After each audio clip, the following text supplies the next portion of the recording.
দর্শক আমন্ত্রণ প্রবাসের বাংলাদেশে আপনাদের সঙ্গে আছি আমি ফয়সাল তিতুমির। স্পেনে যথাযথ মর্যাদায় পালিত হয়েছে সাবেক রাষ্ট্রপতি শহীদ জিয়াউর রহমানের ৪৪তম শাহাদাত বার্ষিকী। কাতালোনিয়া বিএনপির উদ্যোগে বার্সেলোনার একটি স্থানীয় হলে আলোচনা সভা এবং দোয়ার আয়োজন করা হয়। অনুষ্ঠানে সভাপতিত্ব করেন কাতালোনিয়া বিএনপির আহ্বায়ক শফিউল আলম শফি। যৌথভাবে পরিচালনা করেন সংগঠনের সদস্য সচিব আজমান আলী এবং সিনিয়র যুগ্ম সদস্য সচিব শিপলু আহমেদ নিয়াজি। আরও উপস্থিত ছিলেন কাতালোনিয়া বিএনপির সিনিয়র যুগ্ম আহ্বায়ক মনোয়ার পাশা, যুগ্ম আহ্বায়ক হারুনুর রশিদ, যুগ্ম সদস্য সচিব মামুন রহমান, বড়লেখা পৌরসভার সাবেক মেয়র প্রভাষক ফখরুল সহ আরও অনেকে। এ সময় টেলিকনফারেন্সে যুক্ত হন বিএনপির আন্তর্জাতিক বিষয়ক সম্পাদক আনোয়ার হোসেন খোকন, স্পেন বিএনপির সভাপতি জামাল উদ্দিন এবং সাধারণ সম্পাদক রমিজ উদ্দিন সহ অনেকে। সভা শেষে শহীদ রাষ্ট্রপতির আত্মার মাগফিরাত কামনা করে বিশেষ দোয়া এবং মোনাজাত করা হয়। দ্রুতই বাংলাদেশ সরকারের প্রধান উপদেষ্টা ডক্টর মোহাম্মদ ইউনূসের সাথে সাক্ষাৎ করতে যাচ্ছেন ব্রিটেনের রাজা তৃতীয় চার্লস। বৃহস্পতিবার বাংলাদেশি অধ্যুষিত ইস্ট লন্ডনের ব্রিক লেনে একটি আন্তর্জাতিক সেমিনার উদ্বোধন করেন ব্রিটেনের রাজা তৃতীয় চার্লস। এ সময় আয়োজক কমিটির একমাত্র বাংলাদেশি বংশোদ্ভূত সদস্য আয়েশা কুরেশির সাথে কথা বলেন রাজা। ডক্টর ইউনূসের সাথে সম্পর্কের কথা তুলে ধরেন তিনি। বলেন, অধীর আগ্রহ নিয়ে ডক্টর ইউনূসের অপেক্ষায় আছেন, খুব শীঘ্রই তাদের দেখা হচ্ছে। এ সময় রাজা এখনও বাংলাদেশ সফর করতে না পারায় দুঃখ প্রকাশ করেন। King did talk about Dr. Yunus. He talked about his relationship with him, how well he knows him, and that how he is excited that Dr. Yunus is visiting the United Kingdom. আমি আশা করি আগামীতে যেভাবে কথা দিয়েছি আমি দেশে যাইমু, অবশ্য আমি প্রফেসর ইউনুসের লগে দেখা হইব, যার সাথে আমার অনেক দিনের একটা সম্পর্ক আছে, আর আমি very supporter of his work and policy. Eid ul Azha উপলক্ষে ক্রেতাদের শেষ মুহূর্তের চাহিদা মেটাতে দিনরাত পরিশ্রম করছেন কুয়েতের দর্জিরা। ঈদ উল আজহা উপলক্ষে স্থানীয় দোকানের পাশাপাশি লক্ষণীয় ভিড় প্রবাসী বাংলাদেশি দর্জিদের। তবে বাড়তি আয়ের সুযোগ পেয়ে স্বস্তি বোধ করছেন কারিগররা। কুয়েত থেকে সহকর্মী মোহাম্মদ হিফজু মিয়ার প্রতিবেদনে বিস্তারিত। আর মাত্র কয়েক মুহূর্তের অপেক্ষা, রাত পোহালেই পবিত্র ঈদ উল আজহা। ঈদকে ঘিরে বাংলাদেশের মতো প্রবাসেও চলছে শেষ মুহূর্তের প্রস্তুতি। ক্রেতাদের চাহিদা মেটাতে ব্যস্ত সময় পার করছেন প্রবাসী দর্জি দোকানিরা। ফুরসত নেই দম ফেলার। ছাপারি, স্যুট, পাঞ্জাবি এবং পাঠানি এগুলো বানানো হয়। বিগত পুরনো টেলার, এটা বিগত 15-16 বছর হয়ে গেছে টেলার। এবছরে কাজ অনেক চাপ বেশি, লেগে ব্যস্ত বেশি। আগে তো 10টা, 11টা, 12টা, 1টা পর্যন্ত করতাম, এখন এবছর 2টা, 2:30, 3টা পর্যন্ত, এখন তো 3:30 পর্যন্ত করি। স্থানীয়দের পাশাপাশি বাংলাদেশি দর্জি দোকানে দেখা গেছে ক্রেতাদের উপচে পড়া ভিড়। নারীদের পাশাপাশি ব্যাপক চাহিদা রয়েছে পুরুষদের পোশাকের। শেষ মুহূর্তের কাজের চাপে হিমশিম খাচ্ছেন কারিগররা। ঈদ উপলক্ষে কাজ আছে আলহামদুলিল্লাহ ভালো। আমাদের এখানে সব দেশি কাস্টমার আছে, বাঙালি, পাকিস্তানি, ফিলিপাইনি, ইন্দোনেশিয়ার, মাসরি, আরবি সব কাস্টমার আছে। ফ্যামিলিরে ভালো রাখার জন্য নিজেকে আমরা এখানে বিসর্জন দিয়ে আনি। প্রত্যেকের পছন্দের নকশা, কাপড় যাচাই বাছাই ও শেষ সময় পোশাকের ডিজাইনের নানা পরিবর্তনের ফরমাইশ রাখতে অনেক কঠিন চ্যালেঞ্জের মুখোমুখি হচ্ছে বলে দাবি করছেন বহু ব্যবসায়ী। সাবরিনা নুসরাত, যমুনা নিউজ। আল্লাহুম্মা লাব্বাইক আল্লাহুম্মা। হে পরম করুণাময় বান্দা, হাজির তোমার দরবারে। লাখো মুসল্লির এই ধ্বনিতে প্রকম্পিত হলো ঐতিহাসিক আরাফাত ময়দান। দুপুরে পবিত্র হজের খুতবা দেন মক্কার গ্র্যান্ড মসজিদের ইমাম শায়খ সালেহ বিন হুমায়দ। বিশ্ব শান্তি আর মুসলিমদের প্রতি ঐক্যের আহ্বান জানানো হয় খুতবায়। প্রার্থনা করা হয় ফিলিস্তিনিদের মুক্তি কামনায়।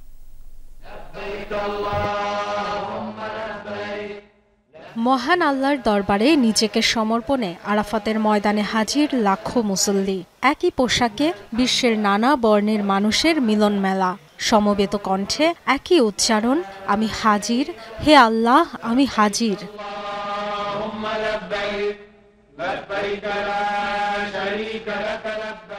মিনায় ফজরের নামাজ শেষে ভোরেই 14 কিলোমিটার দূরের আরাফাতের ময়দানে পৌঁছান মুসল্লিরা। অংশ নেন 5 দিনব্যাপী হজের মূল আনুষ্ঠানিকতায়। এখানেই বিদায় হজের ভাষণ দিয়েছিলেন মহানবী হযরত মুহাম্মদ সাল্লাল্লাহু আলাইহি ওয়াসাল্লাম। সেই রহমতের পাহাড় ঘিরে আবেগতাড়িত মুসল্লিদের প্রার্থনা, পরম করুণাময়ের দরবারে পাপ মুক্তির কামনা। আলহামদুলিল্লাহ, আলহামদুলিল্লাহিল আজিজিল আল্লাম, স্থানীয় সময় দুপুর 12টায় মসজিদে নামিরায় খুতবা দেন মক্কার গ্র্যান্ড মসজিদের ইমাম শায়খ সালেহ বিন হুমায়দ, যা বাংলা সহ 34 ভাষায় সরাসরি সম্প্রচারিত হয়। বিশ্ব শান্তি কামনা আর মুসলিমদের প্রতি ঐক্যের আহ্বান জানানো হয় খুতবায়। মুসলিমদের সদাচরণ ও সৎ চরিত্রের গুরুত্ব তুলে ধরেন ইমাম। ফিলিস্তিনিদের দুর্দশা থেকে মুক্তি কামনা করেন তিনি। হে আল্লাহ, আমাদের ফিলিস্তিনি ভাইদের পাশে দাঁড়ান, তাদের খেয়াল রাখুন। ক্ষুধার্তদের খাবার, বস্ত্রহীনদের কাপড় আর আশ্রয়হীনদের গৃহের ব্যবস্থা করুন। শত্রুর কবল থেকে তাদের রক্ষা করুন। হে শক্তিমান, পরম করুণাময়, শত্রুর বিরুদ্ধে ফিলিস্তিনিদের বিজয়ী করুন। রীতি অনুযায়ী খুতবা শেষে জোহর আর আসরের নামাজ একসাথে আদায় করেন হাজিরা। আরাফাতের আনুষ্ঠানিকতা শেষে রওনা দেন মুজদালিফার উদ্দেশ্যে। সেখানে আজ খোলা আকাশের নিচে রাত্রি যাপন করবেন তারা। ইবাদতের পাশাপাশি শয়তানকে মারার জন্য সংগ্রহ করবেন পাথর। আসসালামু আলাইকুম ওয়া রাহমাতুল্লাহ, আসসালামু আলাইকুম ওয়া রাহমাতুল্লাহ। শুক্রবার ভোরে মিনায় ফিরে আল জামারায় শয়তানের প্রতীক লক্ষ্য করে পাথর ছুড়বেন মুসল্লিরা। এরপর পশু কোরবানি করে ফিরবেন মক্কায়, তাওয়াফ করবেন কাবা ঘর। পরের দুদিন 11 ও 12 জিলহজ পালন করবেন হজের বাকি আনুষ্ঠানিকতা। মুসলিম বিশ্বের সবচেয়ে বড় এ জমায়েতে এবছর যোগ দেওয়ার সৌভাগ্য হয়েছে 15 লাখ মুসল্লির। Dorothy Tasrin, Jamuna news. দর্শকের পর্যায়ে প্রবাসে বাংলাদেশে সময় হলো একটা বিরতির, আমাদের সাথে বিএনপির প্রতিষ্ঠাতা শহীদ রাষ্ট্রপতি জিয়াউর রহমানের 44তম শাহাদাত বার্ষিকী উপলক্ষে ফিনল্যান্ডে দোয়া এবং আলোচনা সভার আয়োজন হয়। মঙ্গলবার রাজধানীর হেলসিঙ্কির একটি মিলনায়তনে এই দোয়া মাহফিলের আয়োজন করে ফিনল্যান্ড বিএনপির কেন্দ্রীয় কমিটি। এ সময় প্রয়াত রাষ্ট্রপতির রাজনৈতিক প্রজ্ঞা, দেশপ্রেম এবং নেতৃত্ব গুণ তুলে ধরেন সংগঠনের সাধারণ সম্পাদক জামান সরকার। অনুষ্ঠানে প্রধান অতিথি ছিলেন সংগঠনের সভাপতি কামরুল হাসান জনি। আরও বক্তব্য রাখেন সিনিয়র সহসভাপতি মবিন মোহাম্মদ, সহসভাপতি তাপস খান, এনাজুল হক, যুগ্ম সম্পাদক সহ আরও অনেকে। অনুষ্ঠানটি সঞ্চালনা করেন সাংগঠনিক সম্পাদক শামসুল গাজী। শহীদ জিয়াউর রহমানের রুহের মাগফিরাত কামনায় বিশেষ মোনাজাতের মাধ্যমে শেষ হয় আলোচনা সভা। লেবাননে বাংলাদেশ দূতাবাসের উদ্যোগে সংবর্ধনা অনুষ্ঠানের আয়োজন করা হয়েছে। রাজধানী বৈরুতের দূতাবাসে আয়োজনে অংশ নেয় কমপক্ষে 40টি দেশের রাষ্ট্রদূত, বিভিন্ন সরকারি কর্মকর্তা, কর্মচারী, গণমাধ্যম কর্মী সহ অন্তত 2 শতাধিক অতিথি। বুধবার বৈরুতের একটি 5 তারকা হোটেলে অনুষ্ঠানের আয়োজন করা হয়। আমন্ত্রিত অতিথিদের সাথে শুভেচ্ছা বিনিময় করেন রাষ্ট্রদূত মেজর জেনারেল মোহাম্মদ জুবায়ের সালেহিন এবং তার সহধর্মিনী। অনুষ্ঠানে প্রধান অতিথি ছিলেন লেবাননের পরিবেশ মন্ত্রী তামারা আল জেইন। আর উপস্থিত ছিলেন প্রথম সচিব এবং দূতালয় প্রধান মোহাম্মদ আনোয়ার হোসেন সহ দূতাবাসের সকল কর্মকর্তা। অনুষ্ঠানে বাংলাদেশের সংস্কৃতি, অর্থনৈতিক উন্নয়নের চিত্র, বিদেশি বাণিজ্য এবং বিনিয়োগের অপার সম্ভাবনা নিয়ে প্রদর্শনীর আয়োজন করা হয়। নৈশভোজের মাধ্যমে শেষ হয় এই অনুষ্ঠান। আর উপস্থিত ছিলেন প্রথম সচিব এবং দূতালয় প্রধান মোহাম্মদ আনোয়ার হোসেন সহ দূতাবাসের সকল কর্মকর্তা। অনুষ্ঠানে বাংলাদেশের সংস্কৃতি, অর্থনৈতিক উন্নয়নের চিত্র, বিদেশি বাণিজ্য এবং বিনিয়োগের অপার সম্ভাবনা নিয়ে প্রদর্শনীর আয়োজন করা হয়। নৈশভোজের মাধ্যমে শেষ হয় এই অনুষ্ঠান। লেবানন এবং বাংলাদেশের ভিতরে একটা সুসম্পর্ক তৈরি করা এবং সুসম্পর্ক যেটা আছে সেটা আরও উন্নত করা। আজকের এই প্রোগ্রামটা আমাদের সেই সুযোগটা তৈরি করে দিয়েছে। কিভাবে আমরা এখানে আরও বাংলাদেশের বিজনেসম্যানদেরকে আনতে পারি, কিভাবে এখানে আমাদের কৃষ্টি কালচারকে আরও প্রসারিত করতে পারি, কিভাবে আমরা আমাদের সাথে ওদের যে ম্যান টু ম্যান যোগাযোগ আছে অন্যান্য সেক্টরে আমাদের বিভিন্ন এক্সপোর্ট ওরিয়েন্টেড যে সমস্ত প্রোডাক্টগুলো আছে সেগুলো কিভাবে আমরা এখানে আনতে পারি সেগুলোর ব্যাপারে আমরা কাজ করব। আবার আমন্ত্রণ, আপনারা দেখছেন প্রবাসের বাংলাদেশ। সীমান্তে নিরাপত্তা এবং টহল তৎপরতা বৃদ্ধি নিয়ে খাগড়াছড়িতে সংবাদ সম্মেলন করেছে বর্ডার বাংলাদেশ। সকালে সীমান্ত পরিস্থিতি নিয়ে জোন সদরে সংবাদ সম্মেলন করে 23 বিজিবি জামিনীপাড়া জোন।